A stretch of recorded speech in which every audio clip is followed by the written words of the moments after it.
అదృష్టం కార్యక్రమానికి స్వాగతం.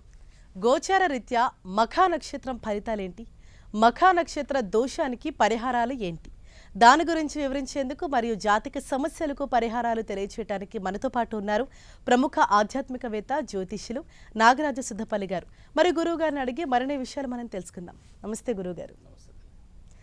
ముందుగా ఇవాళ ఫ్రెండ్షిప్ డే, మీకు కూడా ఫ్రెండ్షిప్ డే శుభాకాంక్షలు. నమస్తే, అందరికీ కూడా స్నేహితుల దినోత్సవ శుభాకాంక్షలు అండి.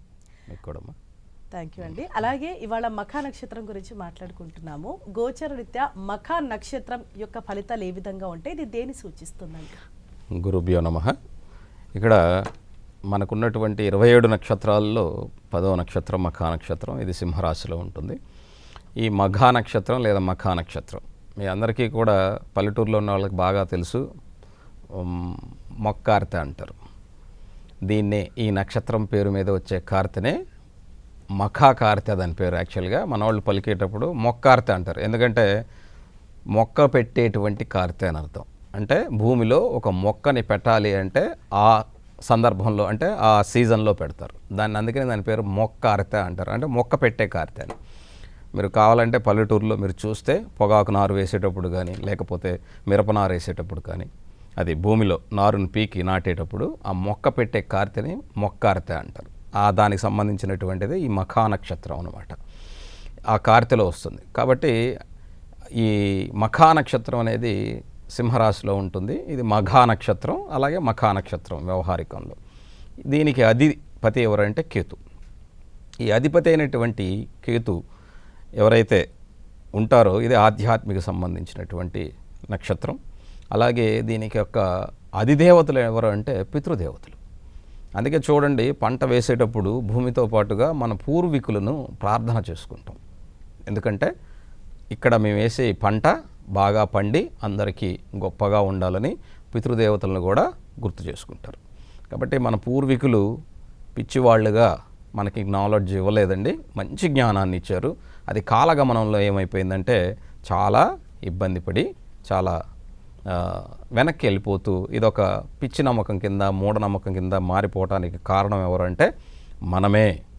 కాబట్టి గుర్తుపెట్టుకోండి, ఇక్కడ ఉన్నటువంటి ప్రతి జ్యోతిష్యంలో చెప్పబడిన, జ్యోతిష్యం అంటే అందరూ కూడా ఫల జ్యోతిష్యం అనుకుంటారు. జ్యోతిష్యం అనేటువంటిది ఖగోళ విజ్ఞానము. ఈ ఖగోళ విజ్ఞానంలో చాలా గొప్పగా చెప్పబడినటువంటిది, వేదాంగంగా చెప్పబడింది. సరే, ఇకపోతే ఈ నక్షత్రంలో జన్మించినటువంటి వారు గోచార రీత్యా ఎలా అంటే రాజకీయ నాయకులకి చాలా గొప్పగా ఉంటుంది. అయినప్పటికీ కూడా గొప్పగా ఉన్నప్పుడు అధికారం సంపాదించుకోవటానికి అవకాశం దొరికినప్పుడే చాలా జాగ్రత్తగా ఉండాలి. నేను ప్రతిరోజు చెప్తున్నాను, చాలా బాగుంది కదా అని వదిలేస్తే అది బాగలేకుండా పోతుంది. దయచేసి గుర్తుపెట్టుకోండి, ఈ పండు ఈరోజు బ్రహ్మాండంగా ఉందిలే, రేపు తిందాం అనుకున్నాం అనుకోండి, రేపటికి అది కుళ్ళిపోతుంది. కాబట్టి బాగున్నప్పుడే దాన్ని సరిగ్గా ఉపయోగించుకోవాలి. అధికారాన్ని సంపాదించుకునేందుకు చాలా మంచి సమయం అండి. దీన్ని చాలా జాగ్రత్తగా పెట్టుకోండి. అలాగే అధికారులు వాళ్ళ యొక్క విధి నిర్వహణలో చాలా జాగ్రత్త వహించి వాళ్ళు ఉన్నతమైనటువంటి స్థితికి వెళ్ళేదానికి మంచి దోహదపడేటువంటి సమయం. ఈ సమయాన్ని వృధా చేసుకోకండి అందరూ కూడా. అలాగే చాలామందికి ఈ మఖా నక్షత్రంలో జన్మించినటువంటి వాళ్ళకి కొంచెం మూర్ఖమైనటువంటి ఆలోచనలు కూడా ఉంటాయి.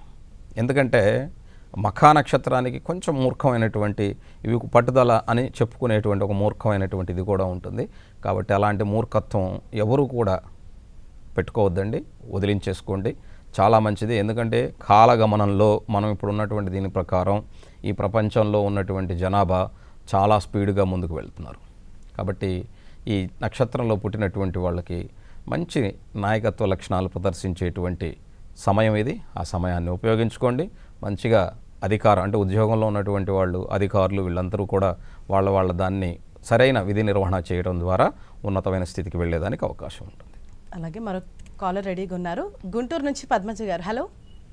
హలో, నమస్తే అండి, చెప్పండి. నమస్కారం అండి. మా పాపది 14/12/1997 ఆదివారం రాత్రి 8:05 ఓకే, రాత్రి 8:05. ఏ ఊర్లో పుట్టారండి? గుంటూరు దగ్గర ఊరేనండి. ఓకే అండి, చెప్పండి, ఏం తెలుసుకోవాలి? వివాహం గురించి, ఉద్యోగం గురించి. ఓకే. ఏం పేరమ్మా పాప పేరు? పాప పేరు కీర్తి అండి. కీర్తి. ఈ పాప జన్మ లగ్నం వచ్చేసి ఈమెది కర్కాటక లగ్నం, రాశి మిథున రాశి, నక్షత్రం మృగశిర నక్షత్రం 4వ పాదం. నక్షత్రం మంచి నక్షత్రం. లగ్నంలో నుంచి 2వ ఇంట్లో రాహు, అలాగే జాతకంలో పంచమంలో రవి, 6వ ఇంట్లో బుధుడు, సప్తమంలో గురువు కుజుడు శుక్రుడు, అలాగే అష్టమకేతు, 9వ ఇంట్లో చంద్రుడు, 12వ ఇంట్లో చంద్రుడు, 9వ ఇంట్లో శని ఉన్నటువంటి జాతకం. అయితే సహజంగా కీర్తి యొక్క జాతకాన్ని ఇక్కడ చూసినట్లయితే జాతకంలో ప్రతి మనిషిలోనూ చిన్న చిన్న లోపాలు ఉంటాయమ్మా. ఈ లోపాలని మనమే మన వ్యక్తిగతంగా వాటిని బాగు చేసుకుంటే గొప్ప లక్షణాలు మనలో ఉంటాయి. వాటిని కాకుండా మనకున్న చిన్న చిన్న లోపాలని ముందు పెట్టుకుంటే దానివలన మనకి మన మంచి లక్షణాలు పోతాయి. కాబట్టి దయచేసి కర్కాటక లగ్నం వాళ్ళకి సహజంగా ఆ లగ్నానికి ఉన్నటువంటిది ఏమిటంటే అది పునర్వసు నక్షత్రంలో ఉంది, మంచి తెలివితేటలు ఉన్న అమ్మాయి అయినప్పటికీ కూడా మంచి లక్షణాలు వెనక ఉండిపోయినాయి, వాటిని ముందుకు తెచ్చుకోవాలి. అలాగే ఇప్పుడు గురు మహాదశ జరుగుతుంది, అందులో శుక్రుని యొక్క అంతర్దశ జరుగుతుంది. గురు శుక్రులు ఇద్దరు కూడా సప్తమంలో ఉన్నారు. ఇక్కడ కుజదోషంగా చెప్పబడుతుంది, ఎందుకంటే సప్తమంలో శుక్రుడు ఉన్నందువల్ల, అలాగే ఉచ్చస్థితిలో కుజుడు మహాయోగాన్ని ఇస్తున్నప్పటికీ కూడా గురుమంగళ యోగంగా ఉండవలసింది శుక్రుడు ఉండటం వల్ల అది కుజదోషంగా మారిపోయింది. దీనివల్ల ఏంటంటే ఎవరు చూసినా ఈ జాతకానికి దోషం ఉంది కదా అని చెప్పేసి పక్కన పెడతారు తల్లి. కానీ సరైనటువంటి అంటే మీరు జాతకాలు చూసుకునే అలవాటు ఉంటే అబ్బాయిది కూడా సరైనటువంటి జాతకం కానీ చూడగలిగితే వాళ్ళిద్దరికీ బాగానే ఉంటుంది.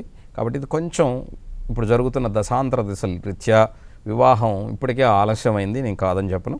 కాకపోతే కొంచెం వెయిట్ చేయాల్సినటువంటి పరిస్థితి. నెక్స్ట్ మే తర్వాత మీరు ప్రయత్నం చేసి చూడండి. అలాగే మరో కలర్ వరంగల్ నుంచి కవికుమార్ గారు. హలో, నమస్కారం. నమస్తే అండి, చెప్పండి. గురువు గారు, మా బాబు జాతకం గురించి చెప్తారేమో, భవిష్యత్తు గురించి. Okay, date of birth. అబ్బాయి డేట్ ఆఫ్ బర్త్ వచ్చేసి 19 జనవరి 2012 సాయంత్రం 6:14 పుట్టింది. ఏ ఊర్లో పుట్టారండి? వరంగల్ మట్టెవాడ అండి. ఓకే, ఏం తెలుసుకోవాలి చెప్పండి. బాబు భవిష్యత్తు ఎట్లుంటది? ఇప్పుడు తను 9th క్లాస్, ఫ్యూచర్ లో ప్రభుత్వ ఉద్యోగం ఇట్లా ఏమైనా ఉన్నదా తెలుసుకుందామని. ఓకే, గురువు గారు చెప్పండి. నమస్తే అండి. ఇక్కడ మీ అబ్బాయి జన్మ లగ్నం కర్కాటకం, రాశి వృచ్చిక రాశి, నక్షత్రం అనురాధ నక్షత్రం 4వ పాదం. జన్మజాతకంలో లగ్నం నుంచి 2వ ఇంట్లో వాక్స్థాన కుటుంబ స్థానంలో కుజుడు, అలాగే 4వ ఇంట్లో విద్యాస్థానంలో శని ఉచ్చస్థితిలో, అలాగే పంచమంలో చంద్రరాహుల యొక్క కలయిక, అలాగే 2 కూడా చంద్రుడు రాహు నీచ స్థితిలో, అలాగే 6వ ఇంట్లో బుధుడు, సప్తమ రవి, అష్టమ శుక్రుడు, 10వ ఇంట్లో గురువు, అలాగే ఏకాదశంలో కేతు. ఇక్కడ 4వ ఇంట్లో శనితో పాటుగా గురువు దశమ స్థానంలో, భాగ్యాధిపతి దశమ స్థానంలో ఉన్నందువల్ల ఇక్కడ విద్యాస్థానాధిపతి శుక్రుడు అష్టమంలో ఉన్నాడు. ఇది కొంచెం మనం గమనించవలసి, అయితే పరివర్తన యోగం ఉన్నది కాబట్టి అది పర్వాలేదు. ఈ అబ్బాయికి నేనేం చెప్తానంటే సార్, చక్కగా టెక్నాలజీతో పాటుగా వేద జ్ఞానం కూడా తెలిసి ఉంటే చాలా బాగుంటుంది ఫ్యూచర్కి. అలాగే మీరు గవర్నమెంట్ ఉద్యోగానికి సంబంధించి అడిగారు. ఇక్కడ ధనస్థానంలో మిత్రరాశిలో కుజుడు ఉన్నాడు కాబట్టి ఉత్తర ఫల్గుని నక్షత్రంలో దశమాధిపతి ఉన్నందువల్ల అది ఉపయోగకరంగానే ఉంటుంది, అందులో ఎటువంటి ఇబ్బంది లేదు. టెక్నాలజీతో పాటుగా నేను మళ్ళా చెప్తున్నాను, వేద జ్ఞానం కూడా తెలిసి ఉంటే కొద్దో గొప్పగా ఏదైనా ఒక వేదం గురించి, వేదాలు 4 కదా, ఆ 4 ఏదైనా ఎక్కడైనా చదివించుకోవచ్చు. అలాంటిది ఏదైనా చెప్పేవాళ్ళు కానీ గురువులు కానీ దొరికితే ఈ అబ్బాయి అదృష్టవంతుడు. అది ప్రయత్నం చేసి చూడండి. అలాగే భవిష్యత్తులో సరే పెళ్ళి, సంతానం ఇవన్నీ కొంచెం చిన్న చిన్న ఇబ్బందులు ఉన్నాయి, అవి అప్పుడు చూడొచ్చు. కానీ మంచిగా చదువుకునే యోగం విద్యాస్థానంలో అద్భుతమైనటువంటి యోగం ఉంది కాబట్టి శాసమహాపురుష యోగం, పరివర్తన యోగం కలిగి గురువు యొక్క దృష్టిలో ఉన్నది కాబట్టి శని, దానివలన మంచి ఉపయోగం ఉంటుంది. అలాగే కుజుడికి కూడా ఆ గురువు యొక్క పంచమ దృష్టి ఉండటం, గురువు కుజుడింట్లో ఉండటం, ఇలా చాలా మంచి కారణాలు కొన్ని ఉన్నాయి. జాతకం చూడంగానే ఆహా ఓహో అనకపోయినా అక్కడ ఉన్నటువంటి యోగాలు, పరివర్తన యోగాలు, గురువు యొక్క స్థానము, గురువు ఉన్నటువంటి స్థితి, అది ఇవన్నీ కూడా మనం చూసినట్లయితే బాగుంటుంది. ప్రయత్నం చేయమని చెప్పండి. బాగా చదివించుకోండి. చిన్న చిన్న ఆరోగ్య విషయాలు ఇబ్బంది కలుగుతాయి, బలహీనంగా ఉండేదానికి, న్యూరో సంబంధమైన ఇబ్బందులు కలిగేదానికి అవకాశం ఉంటుంది. వాటికి తగిన డాక్టర్ని చూపించండి, మంచి బలంగా ఉండేటట్టుగా చూసుకోండి. అలాగే మరో కాలర్ అనకాపల్లి నుంచి రాము గారు. హలో, హలో, నమస్తే అండి, చెప్పండి. నమస్తే అండి, గురుగారు నమస్తే అండి. నమస్తే అండి, చెప్పండి సార్. నా డేట్ ఆఫ్ బర్త్ 7/7/1967 సార్. 7767. అదే శుక్రవారం నైట్, తెల్లవారు శనివారం చెప్పారు. తెల్లవారు 4:45 అప్పుడు మీరు శనివారమే చెప్పాలి. 4:45 అంటే అప్పుడు 8వ తారీఖు అవుద్ది. అది 4:45 సార్. 8 జూలై. ఏ ఊర్లో పుట్టారండి? మేము నర్సీపట్నంలో పుట్టామండి. ఓకే, చెప్పండి, ఏం తెలుసుకోవాలండి? ఇంతకాలం కూడా ఆర్థిక ఇబ్బందులు ఎప్పుడు కూడా అలా కంటిన్యూ అవుతున్నాయండి. ఆర్థికంగా బాగోలేదండి. ఆర్థిక సమస్యలు పోవటం లేదండి. కానీ నేను బ్యాంక్ వాడిని కదా సార్, లోన్ కూడా ఇవ్వడానికి. మీకు బ్యాంక్లో ఉద్యోగం కూడా లేదు నాకు. ఇక్కడ జన్మ లగ్నం వచ్చేసి మిథున లగ్నం, మిథున రాశి, నక్షత్రం పునర్వసు నక్షత్రం 2వ పాదం. అయితే జన్మజాతకంలో రవి బుధులతో పాటు చంద్రుడు ఉన్నాడు. భద్రయోగం ఉన్నప్పటికీ కూడా 2వ ఇంట్లో గురువు ఉంది. అలాగే ఇక్కడ సంతాన స్థానంలో కుజకేతువుల వలన ఇక్కడ ఆర్థిక సంబంధమైనటువంటి ఇబ్బందులు కలగటానికి, అలాగే 10వ ఇంట్లో శని ఉండటం, ఇది చాలా కారణాలు ఉన్నాయి. గురువు ధనస్థానంలో ఉన్నాడు కాబట్టి దశమాధిపతియే మీకు కొద్దో గొప్ప ముందుకు జీవితాన్ని నెట్టుకెళ్ళటానికి గల అవకాశం. ప్రస్తుతం శుక్రమహాదశలో చంద్రుడు జరుగుతున్నాడు, శుక్రుడు పరాక్రమ స్థానంలో ఉన్నాడు. అయితే ఈ జన్మజాతకంలో ఇప్పుడు ఆర్థికంగా ఇబ్బందులు అనేటువంటివి మీరు ఏదైనా అమ్ముకుంటే తప్ప కుదరదు సార్. ఎందుకంటే మీ జాతకంలో ఇప్పుడు శుక్రదశ జరుగుతుంది. ఈ శుక్రుడు వ్యయాధిపతి అయి పంచమాధిపతి ఉన్నందువల్ల, పంచమ స్థానంలో కుజకేతువులు ఉన్నందువల్ల ఇది సంతాన దోషంగా ఏర్పడుతుంది. సంతానం వల్ల కొన్ని ఇబ్బందులు ఏర్పడతాయి. కాబట్టి సుబ్రహ్మణ్యేశ్వర స్వామి వారి ఆరాధనతో పాటుగా మీరు ప్రతినిత్యం కూడా ఇంట్లో ఒక పాలు ఇంట్లో మీ యొక్క దైవ మందిరంలో ఉంచి ఆ తర్వాత దాన్ని ప్రసాదంగా తీసుకోండి. దానివల్ల మీకు విశేషమైన ఫలితం ఉంది. అది సుబ్రహ్మణ్యేశ్వర స్వామి వారికి అది చేయండి. తప్పకుండా ఏదో ఒక అవకాశం మీకు మీ ఆర్థిక సమస్యను తీర్చుకునేదానికి అవకాశం ఉంటుంది. కానీ ఈ శుక్రదశలో కొద్దిగా సమయం పడుతుంది సార్. ఇంకా అంటే రాత్రికి అయిపోతాయని అబద్ధాలు చెప్పాల్సిన అవసరం లేదు. 2027 సెప్టెంబర్ దాకా ఆల్మోస్ట్ రెండేళ్ల సమయం, అంటే 2 సంవత్సరాల సమయం తీసుకుంటుంది. అప్పటి వరకు కొంచెం ధైర్యంగా ముందుకు తీసుకురండి. తర్వాత ఏదో ఒక రూపంలో మీకు ఆ అవకాశం కలిసి వస్తుంది. మరో కలర్ గుంటూరు నుంచి రాజేశ్వరి గారు. హలో, నమస్తే అండి. నమస్తే అండి, చెప్పండి. నా పేరు రాజేశ్వరి దేవి అండి. 2002 ఆగస్ట్ 14 అండి. ఆగస్ట్ మరొకసారి 14 చెప్పండి. 15 ఎర్లీ 7. కాదమ్మా, మీ సిగ్నల్ కట్టే వస్తుంది. ఆగస్ట్ 14 సంవత్సరం 2002 అండి. 2002. ఎన్ని గంటలకి? ఉదయం 7 గంటలకండి. ఉదయం 7 గంటలు. 7 గంటలకు. ఏ ఊర్లో పుట్టారమ్మా? గుంటూరులోనేనండి. ఏం తెలుసుకోవాలి తల్లి? అంటే హెల్త్ ఇష్యూస్ కానీ మ్యారేజ్ లైఫ్ ఎలా ఉంటుందని చెప్పి. Health issues. హెల్త్ ఇష్యూస్ కోసమా? హెల్త్ కొంచెం సరిగా ఉండదండి. ఇక్కడ జన్మ లగ్నం వచ్చేసమ్మా ఈ జాతకానికి సింహలగ్నం, రాశి వచ్చేసి తులారాశి, స్వాతి నక్షత్రం 1వ పాదం, సంపూర్ణమైన కాలసర్పయోగంతో పాటుగా కుజదోషం ఉన్నటువంటి జాతకం. అయితే ఇక్కడ గురు మహాదశలో శుక్రుడు జరుగుతున్నాడు. ఈ గురుదశ గురు వ్యయంలో కుజుడితో కలిసి ఉండటం ఇది కొంచెం ఇబ్బందికరమైనటువంటిదే. ఇక్కడ ఈ సంపూర్ణమైనటువంటి కాలసర్పయోగానికి ప్రతి ఆదివారం లేదా ప్రతి నిత్యమైనా సరే పర్వాలేదు, మీరు దీపం పెట్టుకునేటప్పుడు నిమ్మకాయ దీపం పెట్టుకోండి, లేదా నూనెలో లెమన్ ఎసెన్స్ దొరుకుతాయి, అది కలపండి, ఇంట్లో పెట్టండి. ఎందుకు చెప్తున్నానంటే మనం ఇంట్లో వెలిగే దీపంలో లెమన్లో మనకి చాలా బ్యాక్టీరియా చచ్చిపోయేదానికి, వైరస్ చచ్చిపోయేదానికి అవకాశం ఉంటుంది. అలాగే మంచి బ్రీత్, మనం మంచి అంటే బ్రీత్ తీసుకోవడానికి మంచి అవకాశం దొరుకుతుంది ఇంట్లో ఉన్నప్పుడు. కాబట్టి దానివలన మనకున్నటువంటి కొన్ని వ్యాధులు తగ్గేదానికి అవకాశం ఉంటుంది. ఇది అబద్ధం కాదు. పూర్వీకులు ఊరికి పిచ్చోళ్ళే నిమ్మకాయ దీపం పెట్టమని లేదు. పెట్టమంటే అలా పెట్టేసి వెళ్ళిపోవటం కాదు, అక్కడ కొద్దిసేపు అయినా కూర్చోవాలి. అందుకని ఇంట్లో పెట్టుకోండి. చాలామంది ఇంట్లో పెట్టకూడదు, గుళ్ళో పెట్టాలి. ఎక్కడైనా పెట్టుకోవచ్చు, మీ సౌకర్యం అది. ఎందుకంటే భగవంతుడు నాకు ఇది చెయ్యి అని ఎక్కడా చెప్పలేదు. ఎందుకంటే నీ సౌలభ్యం కోసం, నీ సౌకర్యం కోసం భగవంతుడు నీ దగ్గరే ఉన్నాడు. ఎందుకంటే నీలోనే ఉన్నాడు. కాబట్టి నీ యొక్క ఆత్మశక్తిని పెంచుకోవటం కోసం, ధైర్యం పెంచుకోవటం కోసం తప్పకుండా ఇది చేసుకో.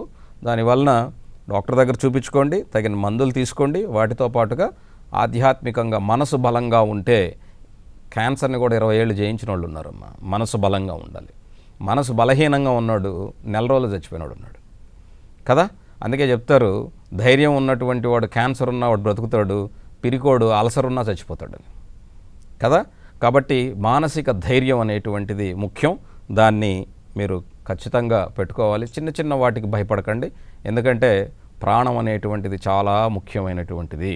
ఈ దేహం ఉన్నంత వరకు రోగం అనేది ఉంటూనే ఉంటుంది. కానీ చిన్న చిన్న వాటికి భయపడుతూ మాత్రం ఉండకండి.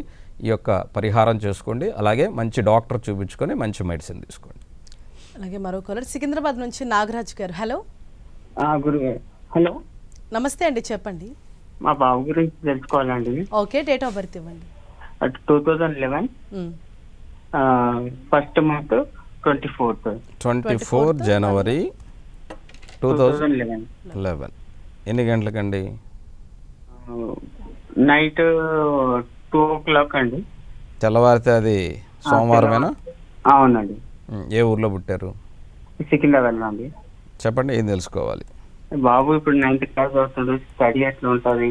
ఓకే, కొంచెం మా మొండి లెక్కలు కూడా చేస్తున్నాడు. అందరం చేసినవే ఆ వయసులో, మీరు చేయలేదా? మరి అలాంటప్పుడు ఆ వారసత్వం DNA ఎక్కడికి పోతుందండి? కాబట్టి దాని గురించి భయపడకండి. ఓకే, ఓకే అండి. వృశ్చిక లగ్నం అలాంటిది, కొంచెం చిన్నగా మొండిగా ఉండేది, వాడి DNA అలాంటిది. మనం ఏం చేద్దాం చెప్పండి?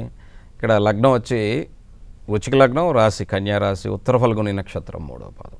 జాతకంలో లగ్న శుక్రుడు, అలాగే 2వ ఇంట్లో బుధరాహువులు, 3వ ఇంట్లో శని కుజులు, చాలా రవి కుజులు చాలా ధైర్యవంతుడు అనమాట. పంచమంలో గురువు ఉన్నాడు, గురువు లగ్నాన్ని చూస్తూ ఉన్నాడు. అలాగే శని చంద్రుల్ని కూడా గురువు చూస్తూ ఉన్నాడు పంచమ దృష్టితో.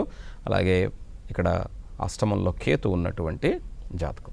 అయితే ఈ జాతకంలో ప్రస్తుతం కుజమహాదశ జరుగుతూ ఉండటం, కుజుడు 3వ ఇంట్లో లగ్నాధిపతి ఉచ్చస్థితిలో ఉండటం, దీనివల్ల ఏమవుతుందంటే చాలా ధైర్యంగా ఉన్నందువల్ల ఆ ధైర్యం మనకి మొండిగా అనిపిస్తుంది, అలాగే కష్టంగా అనిపిస్తుంది. వాడి యొక్క ప్రవర్తన కొంచెం ఇబ్బంది కలుగజేస్తుంది. కుజదశ అంతా కూడా ఈ కుజదశ 2030 వరకు ఉంటుంది. తప్పదు మీకు. అంటే వాడు కాలేజీకి వెళ్ళి వాడు చదువుకొని కుర్రవాడు ఒక స్థితికి వచ్చేంత వరకు కూడా ఆ మొండితనం ఇప్పుడు ఏదైతే మీరు అనుభవిస్తున్నారో అది తప్పదు. అందుకని ఈ కుజుడు యొక్క దీన్ని సుబ్రహ్మణ్యేశ్వరుడు కానీ హనుమంతుడి కానీ ఏదో ఒక రూపంలో ఆ కుర్రవాడికి పరిచయం చేయండి. దానివల్ల అతను తనకున్నటువంటి ఈ పట్టుదల, కోపం వీటన్నిటినీ కొంచెం తగ్గించుకొని ఆలోచించుకునే వయసు. ఎందుకంటే ఇప్పుడు పెరిగేటప్పుడు ఇప్పుడు చిన్నవాడే కదా, 14 ఏళ్లవాడు, కౌమార స్థితిలో ఉన్నటువంటి వాడు, ఇప్పుడే హార్మోన్ స్టార్ట్ అయ్యేటువంటి వయసు. ఇప్పుడు పిల్లలు చాలా కన్ఫ్యూజ్గా ఉంటారండి. ఎందుకంటే ఆ స్టేజ్ దాటి వచ్చినప్పుడు ఆ 8-9 తరగతిలో నేను ఎలా ఉన్నాను నాకు తెలుసు, అలాగే మీ అందరికి కూడా తెలుసు, ప్రతి తల్లిదండ్రులకి తెలుసు. కొద్దిగా సపోర్ట్ చేయండి. ఎందుకంటే ఆ వయసు అలాంటిది. మీ యొక్క వృత్తి నిర్వహణలోనో లేకపోతే మీ జీవన విధానాల్లో బ్రతుకు ఆరాటంలో పరిగెత్తే దీంట్లో మా వాడికి అది ఇవ్వాలి, ఇది ఇవ్వాలి, వాడికి ఫీజు కట్టాలన్న దాంట్లో మనం ఆ వయసులో ఎలా ఉన్నాం అన్నది అందరం మర్చిపోతాం. కాబట్టి అప్పుడు కాలం వేరు, ఇప్పుడు కాలం వేరు. అప్పుడు తిండి యొక్క ఎనర్జీ వేరు, ఇప్పుడు తిండి యొక్క ఎనర్జీ వేరు. దీన్ని బట్టి మనం ఆలోచించవలసింది ప్రతి తల్లిదండ్రులు కూడా అందరూ చదువుకుంటున్నారు, అందరికీ కొద్దో గొప్ప చాలా జ్ఞానం ఉంటుంది. కొద్దో గొప్ప అంటే ఎందుకు చెప్తున్నా, చాలా జ్ఞానం అంటున్నారు, మళ్ళీ కొద్దో గొప్ప అంటే కొద్దో గొప్పలోనే చాలా గొప్పగా తెలుసుని. కాబట్టి పిల్లల్ని ఎప్పుడూ కూడా ఈ వయసులో కౌమార స్థితి నుంచి యవ్వనానికి వచ్చేటువంటి సమయంలో బిడ్డలందరూ అలాగే ఉంటారండి. కాబట్టి ఆ యొక్క హార్మోన్స్ స్టార్ట్ అయ్యేటప్పుడు పిల్లల్ని మనం గద్దించటమో లేకపోతే వాళ్ళ మనసును నొప్పించటమో లాంటిది కాకుండా ఇక మీదట, అందుకే చెప్తారు చిన్నప్పుడు 5 సంవత్సరాల వరకు బిడ్డలు తల్లిదండ్రులకి మహారాజులా చూడాలట. ఆ 5 సంవత్సరాల నుంచి దాదాపుగా ఇలాగే అంటే ఆడపిల్లలైతే వాళ్ళు 12 సంవత్సరం వరకు, అదే మగపిల్లవాడైతే 16 సంవత్సరాల వరకు వాడికి పని చెప్పి ఖచ్చితంగా వాడికి అన్నీ నేర్పించాలట. ఆ 16 నుంచి లేదా ఆడపిల్లలకు 12 నుంచి తల్లి స్నేహితురాల్లాగా, తండ్రి 16 నుంచి మగబిడ్డకి స్నేహితుల్లా ఉండాలట. అలా ఉండగలిగితేనే పిల్లల్ని అర్థం చేసుకోగలమని పూర్వీకులు ఏనాడో చెప్పారు. కానీ అది ఎందుకు చేయట్లేదో నాకు అర్థం కావట్లేదండి. అందరూ కూడా మా వాడు మొండిగా ఉంటున్నాడు. ఎందుకు ఉంటున్నాడు? ఇప్పుడున్న పరిస్థితుల్లో చాలామంది పిల్లలు పోల్చుకుంటున్నారు స్కూళ్ళల్లో, వాళ్ళ స్థాయి ఇంత, వీళ్ళ స్థాయి. అలాంటివి మాత్రం వద్దండి. మీరు దయచేసి పిల్లలకి రియాలిటీలో ఉండేటట్టుగా, ప్రతి పిల్లలు మీ వాళ్ళే కాదు, నా వాళ్ళే కాదు, అందరూ కూడా పిల్లలు మొండి వాళ్ళుగా ఉన్నారు అని అంటున్నారు. దానికి కారణం మనం ఏం చేస్తున్నాం అన్నది ఆలోచించాలి. కాబట్టి వాళ్ళ మొండితనానికి కారణమైనటువంటి దాని నుంచి వాళ్ళకి ఏదో ఒక యావగేషను లేకపోతే ఏదో ఒక మ్యూజిక్ క్లాసో లేకపోతే ఇంకొకటి వాళ్ళకున్న ఇంట్రెస్ట్ని బట్టి మీరు ఎంకరేజ్ చేయండి. తప్పకుండా బాగుంటాడు. ఈ కుజదశ ఉన్నంత వరకు కొంచెం ఆ కుర్రవాడు కొంచెం పట్టుదల మొండితనం ఉండేదానికి అవకాశం ఉంటుంది. కాబట్టి హనుమంతుడిని కానీ సుబ్రహ్మణ్యేశ్వర స్వామి వారిని కానీ లేదా గణపతిని కానీ పరిచయం చేయండి. ఖచ్చితంగా పరిచయం అంటే నా ఉద్దేశం హలో అని షేక్ హ్యాండ్ ఇవ్వటం కాదు, ఆ గుడికి తీసుకెళ్ళమని. కాబట్టి దయచేసి అది చేస్తే తప్పకుండా బాగుంటాడు. ఇక మరో కాలర్ వరంగల్ నుంచి కరుణాకర్ గారు. హలో, నమస్కారం అండి. నమస్తే అండి, చెప్పండి. నేను వరంగల్ నుంచి, నా పేరు కరుణాకర్ అండి. మా అబ్బాయి గురించి అండి. డేట్ ఆఫ్ బర్త్ వచ్చేసి 25/3/97 రాత్రి 7:03 నుంచి 7:05 మధ్యలో అండి. ఏ ఊర్లో పుట్టారండి? వరంగల్. ఓకే, ఏం తెలుసుకోవాలి? ఈ ఉద్యోగము వివాహం గురించి అండి. అలాగే గురుగారు చెప్తారు. నమస్తే అండి కరుణాకర్ గారు. నమస్కారం అండి, మీ పాదాభివందనాలు. అయ్యో అంత పెద్ద మాట, భగవంతుడికి పాదాభివందనాలు, తల్లిదండ్రులకు పాదాభివందనాలు, గురువుకి నమస్కారమే. ఇలాగా లగ్నం వచ్చేసి ఇక్కడ కన్యా లగ్నం, రాశి వచ్చేసి కన్యా రాశి, చిత్తా నక్షత్రం 1వ పాదం.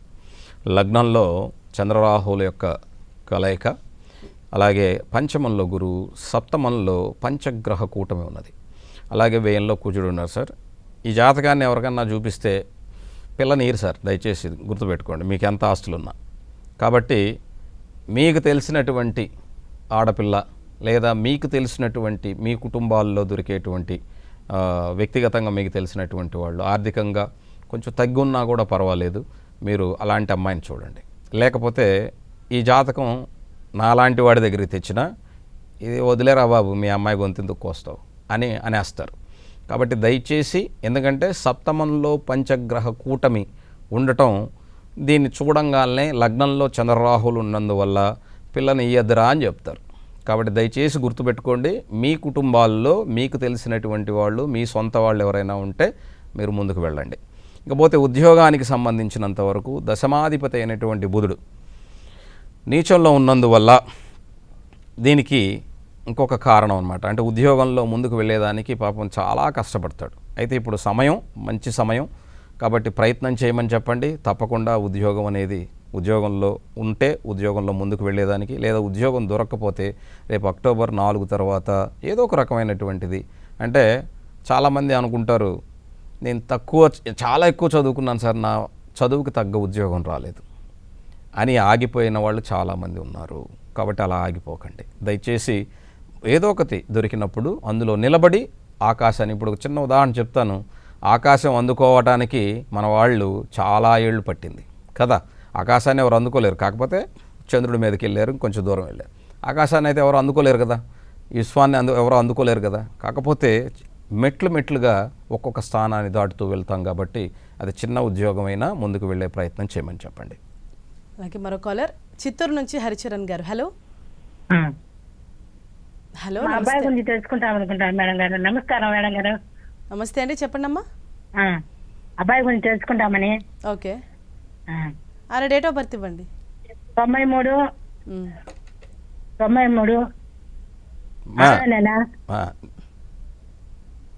డేట్, తేదీ 25 6 నెల 93 రాత్రి 11:59 ఏ ఊర్లోమ్మా?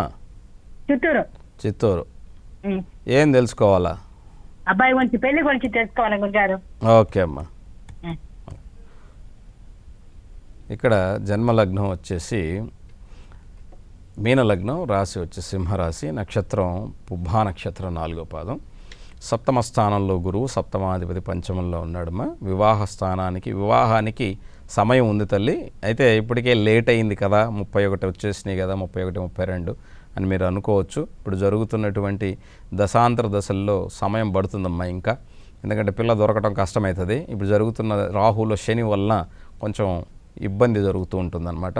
కాబట్టి వివాహానికి సమయం ఉంది. ఎంత సమయం ఉంది గురుగారు అంటే 1.5 సంవత్సరం సమయం ఉంది. అంటే అమ్మ అప్పటికి మా వాడికి 33, 34 వస్తాయి కదా, తప్పదు. అప్పటి వరకు కొంచెం జాగ్రత్తగా ముందుకు వెళ్ళండి.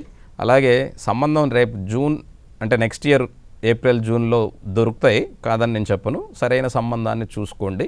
లేదంటే మాత్రం 2027 ఏప్రిల్ దాకా ఆగాల్సి వస్తుంది. కాబట్టి కొంచెం చూడండి. అయితే దీనికి పరిహారంగా రాహులో శని జరుగుతుంది కాబట్టి కాలభైరవుడి యొక్క దర్శనం చేసుకోండి. దానివల్ల మంచి ఫలితం ఉంటుంది. కాలభైరవుడిని ఆరాధన లేదా కాలభైరవ అష్టకాన్ని చదువుకోవటం లాంటిది చేయండి. అలాగే గురువుగారు ధన్యవాదాలు. మరి రేపు దేని గురించి మాట్లాడుకోవాలి? మఖా నక్షత్రం తర్వాత వచ్చే నక్షత్రం పుబ్బా నక్షత్రం అంటామా దీన్ని. కాబట్టి పూర్వ ఫల్గుని నక్షత్రం ఏదైతే ఉందో దాని గురించి తెలుసుకుందాం. అలాగే ధన్యవాదాలు గురు. నమస్తే. ఇది వాళ్ళ అదృష్టం కార్యక్రమం. చూస్తూనే ఉండండి 10 టీవీ. నమస్తే.